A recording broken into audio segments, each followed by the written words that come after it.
بسم اللہ الرحمن الرحیم۔ میں گواہی دیتا ہوں کہ اللہ تعالیٰ ایک ہے، اس کے سوا کوئی عبادت کے لائق نہیں، اور میں یہ گواہی دیتا ہوں کہ حضرت محمد صلی اللہ علیہ وآلہ وسلم اللہ کے رسول اور اس کے بندے ہیں۔ ہر مسلمان کے لیے ماہ جمادی الثانی کی فضیلت اس لیے ہے کہ اس مہینے کی نسبت انبیاء کے بعد کائنات کی سب سے افضل شخصیت یعنی خلیفہ امیر المومنین سیدنا ابوبکر صدیق رضی اللہ تعالی عنہ سے ہے۔ خلیفہ اول حضرت ابوبکر صدیق رضی اللہ تعالی عنہ کی سیرت و کردار کے یوں تو ہزاروں درخشندہ پہلو ہیں، مگر جو پہلو ان سب میں زیادہ روشنا اور نمایاں نظر آتا ہے وہ آپ کا عشق رسول صلی اللہ علیہ وآلہ وسلم ہے۔ یہ وہ محور مرکز ہے جس کے گرد آپ کی ساری زندگی گھومتی معلوم ہوتی ہے۔ آپ کی زندگی میں عشق رسول صلی اللہ علیہ وآلہ وسلم کی ابتدا کب ہوئی، ہم اسے آپ کے ایمان لانے کے روز اول ہی سے جانتے اور پہچانتے ہیں۔ آپ کا شمار مکہ کے ممتاز تاجروں میں ہوتا تھا۔ آپ کو معلوم تھا کہ اسلام قبول کرنے کا صاف مطلب ہے کہ آپ کو تاجرانہ منفعت سے ہاتھ دھونا پڑیں گے۔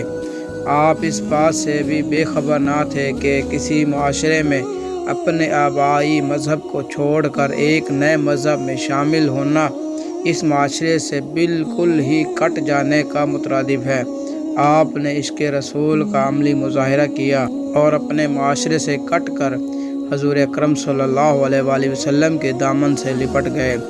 رسول اللہ صلی اللہ علیہ وآلہ وسلم کی نبوت اور رسالت کے پہلے گواہ ہونے کا اعزاز آپ ہی کے پاس ہے، جن کو قرآن کریم میں اللہ نے سچائی کی تائید کرنے والا اور سچ و حق کا پیکر قرار دیا، جنہوں نے زمانہ جاہلیت میں شراب و جوا اور کئی منکرات سے اجتناب کیا، جن کے بارے میں خلیفہ عدل حضرت عمر فاروق رضی اللہ تعالی عنہ نے فرمایا کہ میں ان کے مقام و مرتبہ تک کبھی نہیں پہنچ سکتا، وہ جنہیں آپ صلی اللہ علیہ وآلہ وسلم نے مسلمانوں کی امامت توفیق کی، جنہیں جنت کے سبھی دروازے سے داخل ہونے کی دعوت دیں گے، وہ جس نے اسلام اور پیغمبر اسلام پر اس قدر احسان کیے کہ خود رسول اللہ صلی اللہ علیہ وآلہ وسلم کو ارشاد فرمانا پڑا کہ ان کے احسانات کا بدلہ خود اللہ تعالیٰ چکائیں گے، وہ جو صرف عشرہ مبشرہ میں ہی شامل نہیں بلکہ رسول اللہ صلی اللہ علیہ وآلہ وسلم نے فرمایا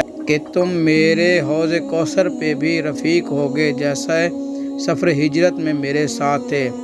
سیدنا ابوبکر صدیق آپ صلی اللہ علیہ وآلہ وسلم پر سب سے پہلے ایمان لائے۔ ہجرت سے پہلے کا دور ایسا پرخطر تھا کہ اسلام کا اظہار کرنا مشکل تھا، تو دوسروں کو اسلام کی دعوت دینا ایسا تھا جیسا کہ اژدہے کے منہ میں ہاتھ دینا۔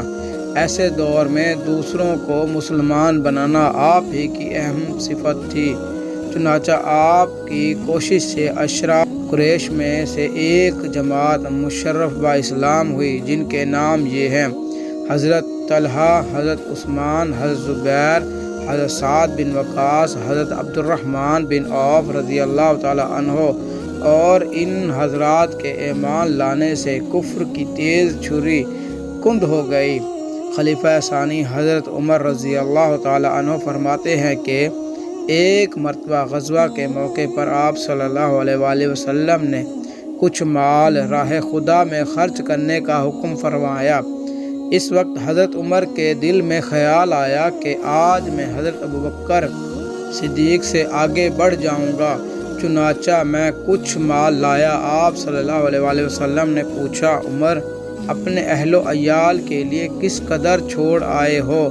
تو حضرت عمر کہنے لگے کہ آدھا مال لے کر آیا ہوں اور آدھا چھوڑ آیا ہوں۔ پھر ابوبکر اپنا مال لے کر آئے۔ آپ صلی اللہ علیہ وآلہ وسلم نے ابوبکر سے پوچھا: ابوبکر، اپنے اہل و عیال کے لیے کس قدر چھوڑا؟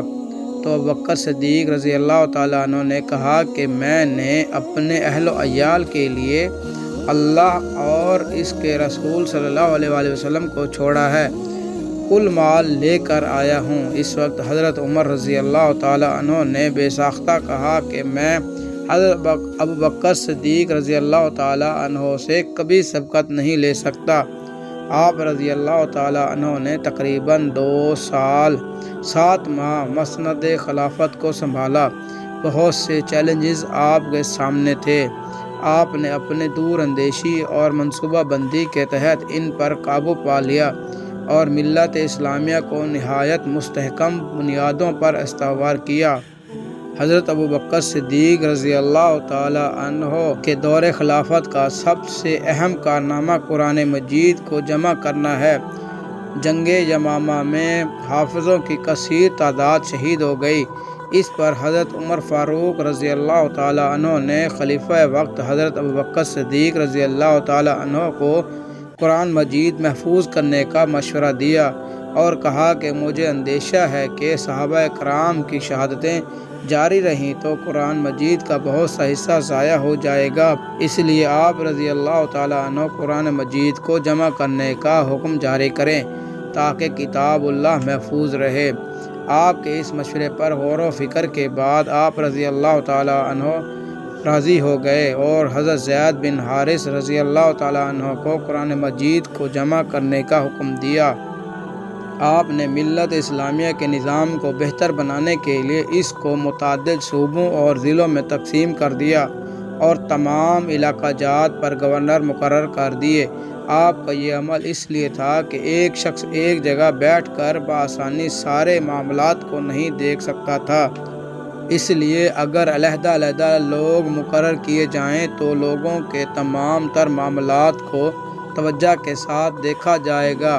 آپ کا دور خلافت اسلامی تاریخ کا بہترین اور شاندار دور تھا۔ تاریخ انسانی ایسے دور کی مثال پیش کرنے سے قاصر ہے۔ آپ کا وصال 22 جمادی الثانی کو ہوا۔ یوں اس دن عہد صداقت کا باب بند ہو گیا، لیکن اس کی روشنائی سے انسانیت قیامت تک فیض یاب ہوتی رہے گی۔